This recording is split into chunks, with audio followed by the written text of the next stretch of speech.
I am Sudhanva Murthy, a former graduate of Inspire Academy. I would like to hand over the microphone to the founder of Inspire Academy, Ms. Priya Karthik. Please give her a big welcome.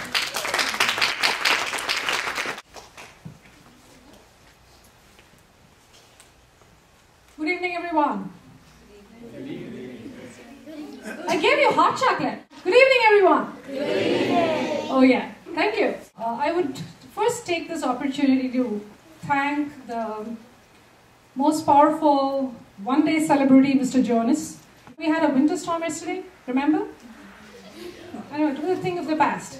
We have passed all that and come here to attend the graduation ceremony. A big hand to all of you who are here, the self-motivated parents who are ready to come at any point of time. A very, very big hand. Thank you very much. We talk a lot about connection, right? Wherever we go, the connection is so important. Somehow, what I have always found in Shruta is she is able to instantly connect with whoever she speaks to. I don't know what she has. Does she have some magic wand or anything? I don't know.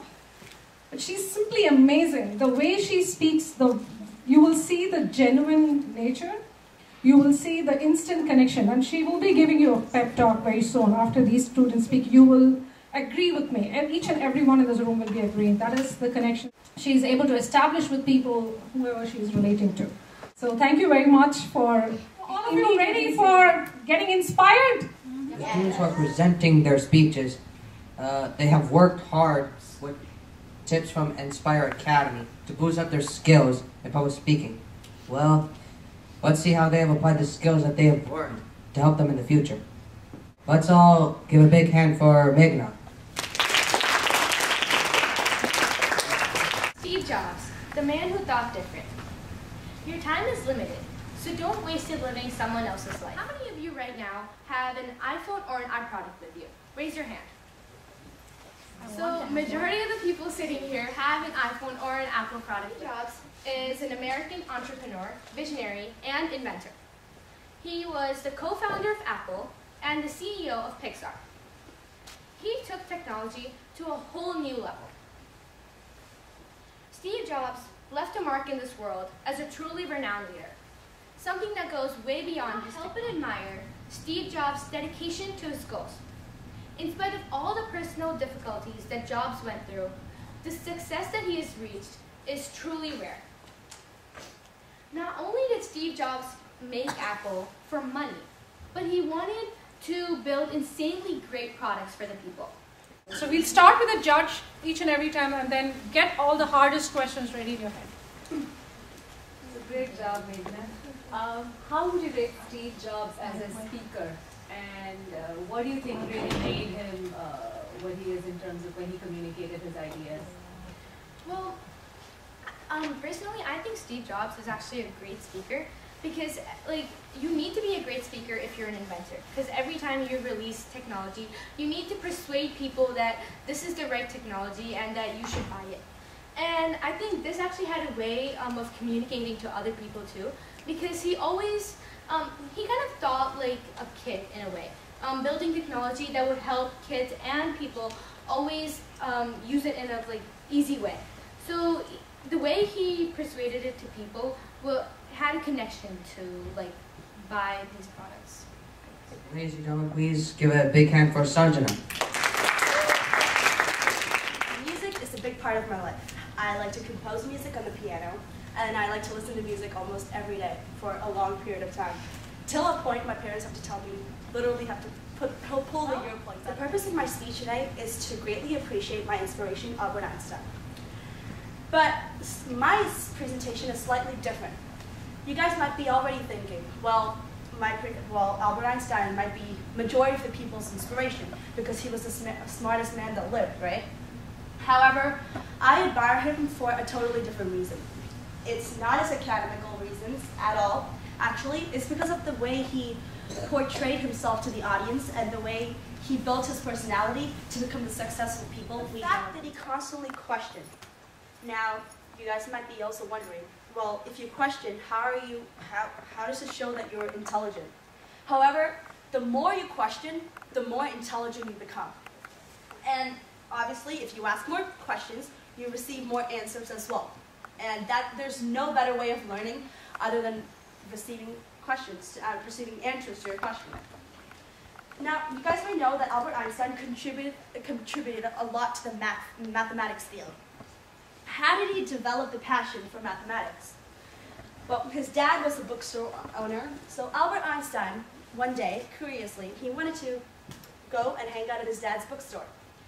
He was sitting there, and he found this book called Algebra. Out of a kid's normal curiosity, he wanted to open the book and see what was inside. And the moment he opened the book, those numbers and those variables, etc., started speaking to him. And from then on, the numbers started telling him stories. And that's how he developed his passion for mathematics. Thank you, guys. Thank you. I'm going to try to do my best to inspire all of you to be great people. I'm not that successful yet in life, so when I do become successful, I'll share my stories with you. The second thing is, I have to give another round of applause to my peers. That was just a wonderful speech they did, setting that bar so high. In practice, he was not a smart guy, and he did horrible in math. And when he tried to apply to Sandhurst Military Academy, he failed their entrance exams twice. This failure caused his father to write him a letter telling him to give up, come home, and try something else. But Winston Churchill took that exam a third time. Though he barely passed the exam, he came 8th in a class of 150 students. It just shows how much improvement and how much determination the man had. Because his father wrote to him telling him he couldn't do it, but he did it anyway. Other than determination, perseverance. Perseverance is stubbornness with a purpose. This basically means you'll do whatever it takes to get the end goal, no matter how hard and how difficult of a path it is. Combined with determination and vision, this is what makes a successful man. Great speech, Bhuvan. So, Winston Churchill lived in tough times, but today if you look at the world, right, we live in a dark space. There is economic meltdowns, terror threats, etc. How do you think Winston Churchill would have done if he were a leader today, and which of his qualities do you think would have really had to come to the forefront? Forefront, I think the vision would be the most important one. As now, you have many political leaders like Donald Trump, who see the world in different ways than it is. And more people like Winston Churchill need to be there, because people like him make the good decisions and have the image of a better place for the future, and not just the current society. The person who will now present his speech is the tallest person in the class, who some say that he is able to reach great heights. So let's hear it from the Sean. Although I am fairly young, I have chosen a career path fairly early, and that is to become a biomedical engineering. This is because when I was little, we were in India for a vacation, and I saw a man who lost his legs. Unfortunately, that's very horrible.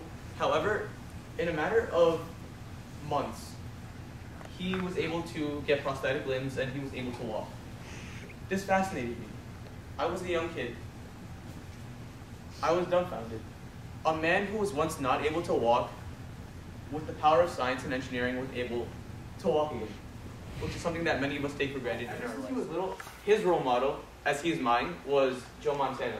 And I know maybe a lot of you don't know who that is, but he is also, like Tom Brady, considered one of the best quarterbacks in NFL history. Good job, Nishan. Right.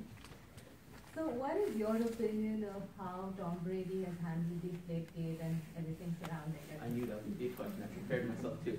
Okay, so first of all, Deflategate isn't a thing because they have no hard evidence to say that he did it. They're going off reasonable suspicion, which doesn't hold in court. And even though people say, oh, he might have done something, he might have texted someone, they don't have that hard evidence, so they can't prove it. So until they find hard evidence, I will still continue to use him as my... So now let's all lend our ears to Durga.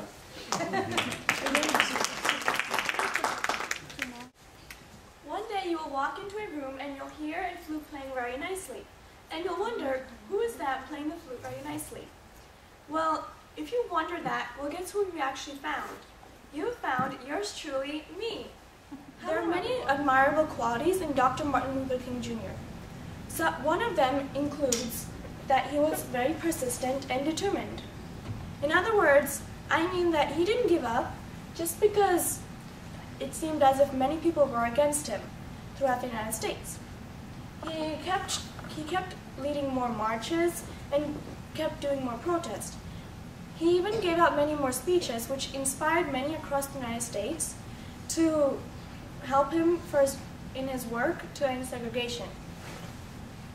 He even once stated in his I Have a Dream speech, "And even so we face difficulties of today and tomorrow, I still have a dream. It is a dream deeply rooted in the American dream." This proves that he actually did not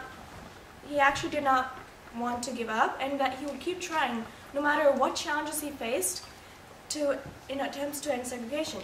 And in the end, as you can all see right now, it worked, and we are all able to go wherever we want and be friends with whomever we want without any restrictions.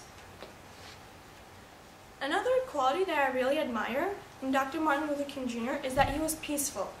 He practiced nonviolence, and he would not lash out at people just because things didn't work his way. He would lead nonviolent protests, give out speeches, and lead nonviolent Great job, guys. Amazing. Okay? We need a big round of applause. Everyone coming and speaking right now, coming and speaking before a group of people.